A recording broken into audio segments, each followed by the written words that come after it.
தேர்தல் செயல்முறையை எளிதாக்கவும் நம்பகமானதாக மற்றும் வெளிப்படை தன்மையுடனும் மாற்ற இந்திய தேர்தல் ஆணையம் கடந்த 6 மாதங்களில் 28 புதிய முன்னெடுப்புகளை மேற்கொண்டுள்ளது. இந்த முன்னெடுப்புகளானது 6 பகுதிகளாக பிரிக்கப்பட்டுள்ளது. அரசியல் கட்சிகளுடனான இணைந்த செயல்பாடுகள், தேர்தல் முறைகளை தூய்மைப்படுத்துதல், தொழில்நுட்பத்தின் பயன்பாடு, வாக்காளர் பட்டியலின் துல்லியம், வாக்களிப்பதை எளிதாக்குதல் மற்றும் திறன் மேம்பாடு ஆகியவன ஆகும். இந்த தொடரில் இன்று நாம் தேர்தல் பணியில் ஈடுபட்டுள்ள அலுவலர்களுக்கு வழங்கப்பட உள்ள திருத்தி அமைக்கப்பட்ட ஊதியம் பற்றி பேசப் போகிறோம். இந்திய தேர்தல் ஆணையம் தேர்தல் பணியில் ஈடுபடும் அலுவலர்களுக்கு ஊதியம் மற்றும் கௌரவ ஊதியங்களை திருத்தி அமைத்துள்ளது.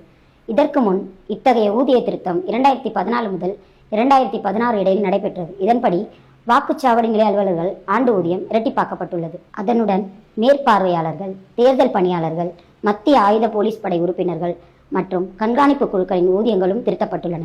இந்த நடவடிக்கைகள் தேர்தல் அதிகாரிகள் தங்கள் கடமையை திறம்படவும் நேர்மையாகவும் நிறைவேற்றுவதற்கான போதுமான ஊதியம் மற்றும் ஊக்கத்தை வழங்குவதை உறுதி செய்கின்றன. அடுத்த காணொளியில் இந்திய தேர்தல் ஆணையத்தால் மேற்கொள்ளப்பட்டுள்ள பிற முன்னெடுப்புகளை பற்றி காண்போம். இது போன்ற இந்திய தேர்தல் ஆணையம் தொடர்பான மேலும் புதிய தகவல்களுக்கு எங்களது அனைத்து சமூக ஊடக தளங்களை பின்தொடரவும் மற்றும் சப்ஸ்கிரைப் செய்யவும்.